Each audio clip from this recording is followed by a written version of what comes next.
Good evening সবাইকে। এখন আমি আর মা একটু বেরোচ্ছি, কালকে যেহেতু পূর্ণিমা, তো সেই জন্য ফুল মিষ্টি, তারপরে কি যেন আর কি আনবো, ফুল মিষ্টি ফল, তারপরে একটুখানি ওই ঠাকুরের তেলগুলো লাগে প্রদীপ জ্বালানোর, ওইগুলো একটুখানি সারা জিনিসের দোকানে যাবো, নিভিয়ে টিভিয়ে সব শেষ হয়ে যাচ্ছে, ওগুলো আমাদের 12 মাস এগুলো লাগে যদিও, ওগুলো নিয়ে আসবো। আমার মায়ের গলা বিশাল ভারী হয়ে গেছে। আমার শরীর খুব খারাপ, জ্বর 2 দিন ধরে, ওই জ্বরের জন্যই আর কাশি সেরকম, এত কাশি হচ্ছে, গলা পুরো ভারী হয়ে গেছে। চলো এবার বেরোই।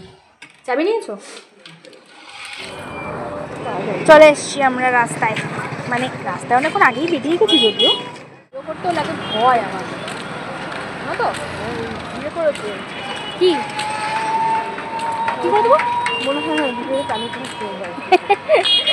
আমি ভিডিও অন করে দিয়েছি, আমরা বুঝতেই পারিনি, বলতে ইয়ে করে দে, ওই ইয়েটা আবার বিয়ে করে দেবো। এখন যাচ্ছি ব্লাউজের দোকানে, যে ব্লাউজটা বানিয়েছিলাম ওটা একটুখানি ঠিকঠাক করতে হবে। আগে ওটা করি, তারপরে এদিকের কাজগুলো করে টুক করে বাড়ি ঢুকে যাবে। সেরকম কিছু কাজ নেই আর, বুঝছো? খাই না। সেদিনকে মিষ্টি নেবে? কোন মিষ্টিটা? জিজ্ঞাসা করো ওদেরকে যে সেদিনকে পুজো দিয়েছি সেই মিষ্টিটা নিচ্ছি। এই যে এই মালাটা নিলাম, তারপরে এখানে জবার মালা রয়েছে, ওদিকে মিষ্টি নেওয়া হয়ে গেছে, এই যে ফুল নেওয়া হলো, এই যে 2 প্লাস্টিক, এখানে সব মালা আর এটার মধ্যে সব ফুল রয়েছে।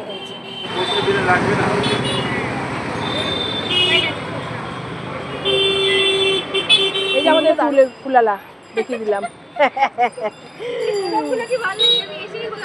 এগুলো কি ভালো লাগছে দেখতে, সুন্দর লাগছে না? বিয়েতে এখন কেউ গয়না কিনবে না, এগুলোই দিবে। হ্যাঁ পুরো সোনা ফিল, দেখো এত সুন্দর, দেখো ডিজাইনটা দেখাও একটু। আচ্ছা কি দারুণ। এবার না হচ্ছে ফল, মা চলে গেছে একদম ওইখানে। মা আপেল দেখো না, কমলা লেবু দেখো। বাবাও চলে এসছে, বাবা আবার এইসবে এক্সপার্ট, তো ওই জন্য ফলের দোকানে বাবাকে টানতে টানতে নিয়ে চলে এসছে। হ্যাঁ তোমার এক্সপিরিয়েন্স তো লেভেলের এক্সপিরিয়েন্স না। এই বাবা এখন পরীক্ষা নিরীক্ষা করছে। কোনো অসুবিধা নেই, সবই ভালো আছে। 10 টাকা দিয়েছিলেন আমাদের, আর 10 টাকা টাকা নিয়ে যাচ্ছে।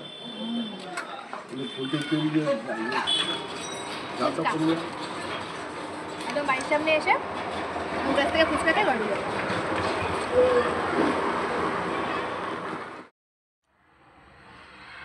এই দেখো আজকে আমার পুজো কমপ্লিট, আর এখানে গোপুসোনাও আজকে বসেছে।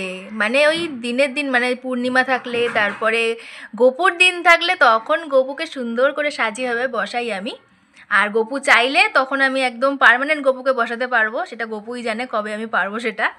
এই যে এখানে বজরংবলীও আজকে মালা পড়েছে।